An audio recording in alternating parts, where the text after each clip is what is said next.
Et bonjour à tous, bienvenue dans ce nouvel épisode de la saison 2024. On se retrouve aujourd'hui pour faire enfin les grandes plantations de culture d'été. Je dis bien enfin parce que vraiment on a une météo, je suppose comme chez vous d'ailleurs, assez capricieuse, assez catastrophique entre des excès de froid, des excès de vent, des excès de pluie. Il a fallu retarder bien des plantations avec des plants d'ailleurs qui s'impatientent dans la serre. Alors après je ne suis pas le premier à plaindre, loin de là. Je vois que sous bien des régions, sous d'autres climats, c'est encore plus la cata. Vous avez la pluie, vous avez le froid depuis des mois. Et vous êtes nombreux à ne même pas avoir commencé à jardiner, à commencer à peine la pleine saison. Et justement, je vous souhaite de tout cœur de pouvoir faire enfin une belle saison dans vos potagers. Donc on est parti pour cette vidéo, on va voir les plantations de tomates, de melons, pastèques, aubergines, patates douces, tout plein de cultures d'été, on va se régaler. Alors en avant donc pour cette nouvelle vidéo.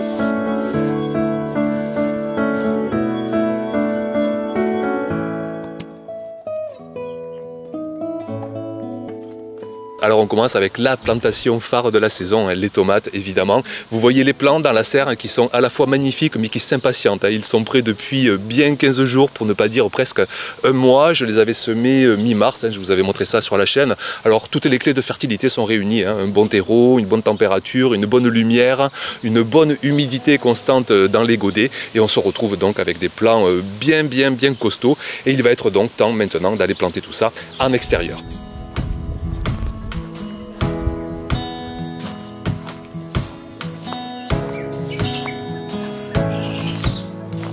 Alors je vais planter comme chaque saison plusieurs dizaines de plants de tomates. On est de très gros consommateurs dans la famille, on est 4.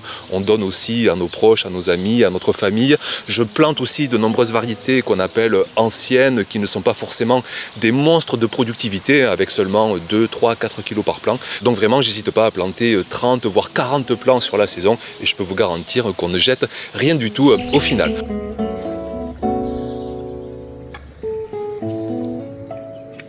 Donc j'hésite pas à m'installer, comme vous pouvez voir derrière moi, parfois à mi-ombre. Ici dans le sud, les tomates supportent très bien la mi-ombre, elles évitent d'avoir des excès de chaleur en plein été. Et même sous de plus en plus de régions, la mi-ombre peut parfois être une bonne exposition pour la culture de tomates. Après, si vous êtes dans le nord, dans des régions où le soleil est peu violent, au contraire, on va chercher le plein soleil, voire même parfois se mettre sous serre pour avoir encore plus de chaleur. Donc ici, je vous montre des plantations sur des parcelles que je vous avais montrées cet automne. Je les avais énormément enrichi en fumier, à la fois du fumier frais, à la fois des paillages aussi. Donc là, je ne vais pas rajouter quelconque engrais. Je vais faire mes trous de plantation tranquillement dans un sol qui est déjà hyper riche, hyper fertile, hyper humide aussi, parce qu'il a plu conséquemment. On a pris plus de 100 litres au mètre carré ces dernières semaines. Donc là, je vais me régaler de planter dans ces belles conditions. Alors après, concernant le geste même de plantation, on rentre vite dans le débat de savoir s'il faut enterrer profondément la motte sous terre avec une bonne partie de la tige ou simplement planter en surface. Et moi, je vous transmets donc ici juste mes expériences, mes connaissances qui évoluent d'ailleurs depuis ces dernières années, à discuter avec tellement de gens qui sont passionnés par cette culture de la tomate. Et donc, je préfère cette saison encore ne quasiment pas enfoncer la tige sous terre, juste planter à surface, mettre la motte, mettre les racines vraiment dans le premier horizon de sol, celui le plus réchauffé au printemps, celui le plus fertile, là où il y a tous les minéraux, là où il y a les paillages qui se décomposent, là où il y a un maximum de biodiversité qui travaille, qui ameublit, qui oxygène le sol. Et là, les racines vont être vraiment dans les meilleures conditions de fertilité, vont avoir la plus grosse vigueur possible pour ensuite s'étendre, que ce soit en horizontal, que ce soit en vertical, et aller chercher les autres minéraux, l'eau plus profondément. Donc je fais des trous de 15-20 cm maximum de profondeur, j'installe mes plants. Alors niveau distance, je me mets tous les 60 cm environ pour que chacun soit bien oxygéné. Il faut penser que l'oxygénation, c'est le premier rempart contre les risques de maladie. Donc ne pas trop serrer vos plants, et surtout si vous ne les taillez pas trop, sinon ça va vite être trop dense et vous pouvez vite avoir des maladies si les plants se sentent insuffisamment oxygénés, un peu comme nous. On a besoin d'espace, on a besoin d'air pour se sentir à l'aise, pour se sentir bien portant. Donc pareil pour nos plants de tomates, bien respecter une distance d'au moins, je dirais, 50-60 cm entre chacun des plants.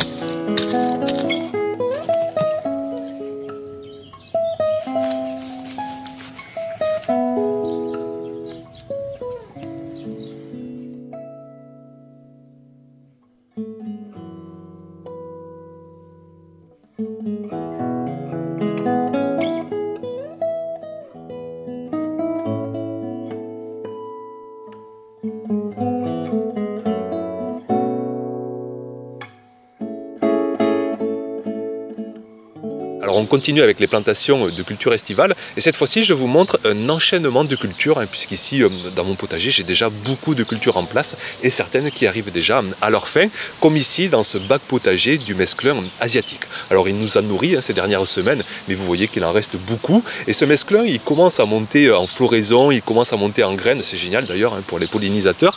Et puis là, ce que je vais faire, je vais le broyer tout simplement et il va me servir aussi de paillage en fait à mettre au pied de ces cultures d'été qu'on va installer aujourd'hui. Donc c'est génial parce que c'est une culture qui au final a trois utilisations. D'abord elle va nous nourrir, après elle va faire des fleurs pour les pollinisateurs et elle va servir maintenant de paillage. Donc je broie tout ça et puis ensuite donc je vais installer mes cultures estivales. Alors je vais y mettre à la fois des plants de tomates, des plants d'aubergines, des plants de melons, des plants de pastèques. J'espère que tout ça va donner de chouettes résultats. Et concernant le sol, là je ne suis pas du tout dans le même contexte que tout à l'heure avec les tomates. Dans ce bac potager, j'ai pas apporté d'amendement cet automne, j'en ai jamais assez pour tout faire, que ce soit avec le fumier ou les paillages ou les composts, il m'en manque toujours. Et là dans ces cas-là, ce que je fais, je me dépanne tout simplement avec de l'engrais, mais du bon engrais, de l'engrais organique, bio, à base justement de compost de fumier, d'algues, de poudre d'os. Alors je mets juste quelques granulés dans chaque trou de plantation, j'en mets pas non plus beaucoup parce que justement à l'époque quand j'avais rempli ce bac potager, j'y avais ramené des brouettes et des brouettes de compost, de fumier, de déchetterie, du compost maison.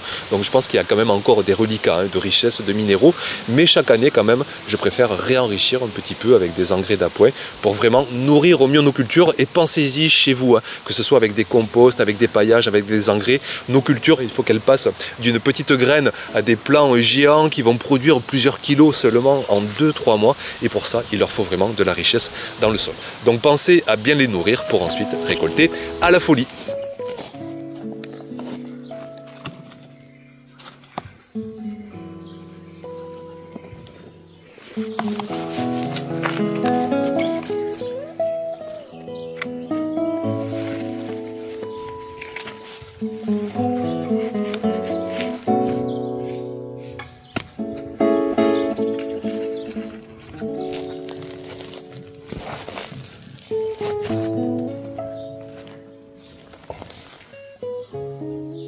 Autre plantation de culture estivale que je partage avec vous aujourd'hui, ça va être la plantation des plants de patates douces. On les avait bouturés il n'y a pas longtemps, vous savez, on coupe là des patates douces qu'on a mis à germer. J'avais fait ça que début avril, comme ça là, ça me fait des boutures qui ne sont pas trop chignonnées, les racines à l'intérieur ne tournent pas en rond et ça, moi je trouve que c'est important pour ensuite avoir les meilleures récoltes. Donc ces plants, là aussi, je vais les installer après des premières cultures que j'ai déjà réalisées, que ce soit des cultures d'épinards, que ce soit des cultures de radis. On vient de finir quelques récoltes et donc là j'ai quelques mètres carrés qui sont disponibles à côté d'une rangée de fèves. D'ailleurs je ne vais pas hésiter à y coller quelques plants parce que ces plants de fèves d'ici 5-6 semaines ils seront récoltés et ça libérera l'entièreté de la place pour cette culture de patates douces. Donc je les installe tous les 50-60 cm environ, que chaque plant est bien axé aux minéraux, à l'eau, qu'il n'y ait pas trop de concurrence racinaire dans un sol toujours pareil, rempli de toutes les fertilités, humide, qui commence à être réchauffé, dans lequel j'ai apporté pas mal de compost et un petit peu là aussi, mais vraiment un petit peu, d'engrais dissimulés tous les mètres carrés. Toujours pareil dans cette finalité de nourrir au mieux la culture et espérer par la suite les meilleures récoltes.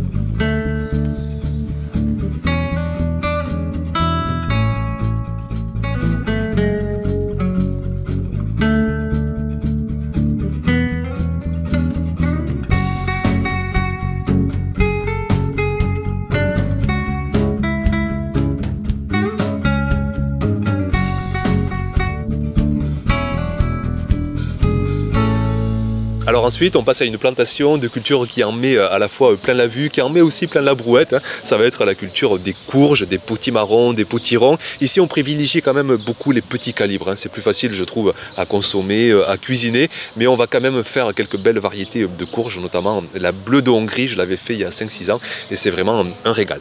Donc je m'installe dans un coin très ombragé du potager. Ici, dans le sud, je remarque que les courges se régalent à la mi-ombre. Elles évitent d'avoir trop chaud en été avec leurs gros feuilles feuillage qui a besoin de transpirer. Donc j'hésite pas à me mettre vraiment dans une zone très ombragée. Je me mets d'ailleurs sur, alors j'appelle pas ça une nouvelle parcelle, mais c'est une zone où j'ai jamais planté depuis ces 8-9 dernières années. Je vous l'avais montré il y a 3 semaines. D'ailleurs, j'ai commencé à préparer des trous de plantation avec beaucoup de compost que j'ai apporté dans les trous, parce que là j'ai affaire à mon sol de départ. Donc c'est un sol qui n'est pas du tout amélioré. Donc en gros, j'ai une terre de remblai, pour pas dire autre chose. J'ai une terre remplie de caillasses, de cailloux, d'argile très compactée. Donc j'ai préparé mes trous avec un max de compost. Et là, ça y est, ça fait 3 semaines que j'ai semé. Il ne faut jamais semer trop tôt ces courgettes, tellement ça va vite. Vous voyez que là, j'ai des plants pareils comme les patates douces tout à l'heure. Les racines ne sont pas du tout chignonnées. Ça va repartir très rapidement en pleine terre. Les plants sont tout juste bien avancés, ni trop, ni pas assez. Et donc là, je vais me régaler de les planter à la main dans ces trous de plantation remplis à la fois de terre et de compost. Et je pense que les plants vont s'y régaler.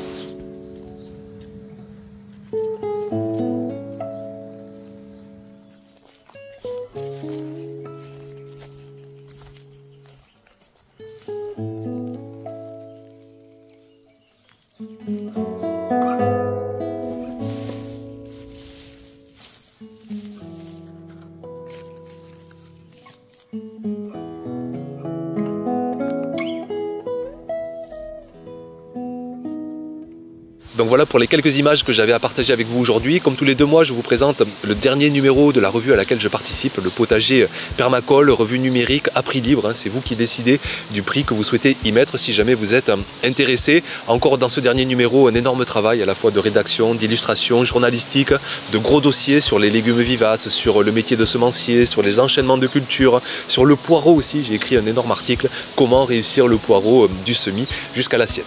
Donc si vous êtes intéressé, je vous mets le lien juste sous la vidéo. Merci beaucoup pour votre attention, d'être passé par ici. Et puis à très vite, bien sûr, pour continuer la saison. On se retrouve dans de prochaines vidéos. À bientôt. Ciao.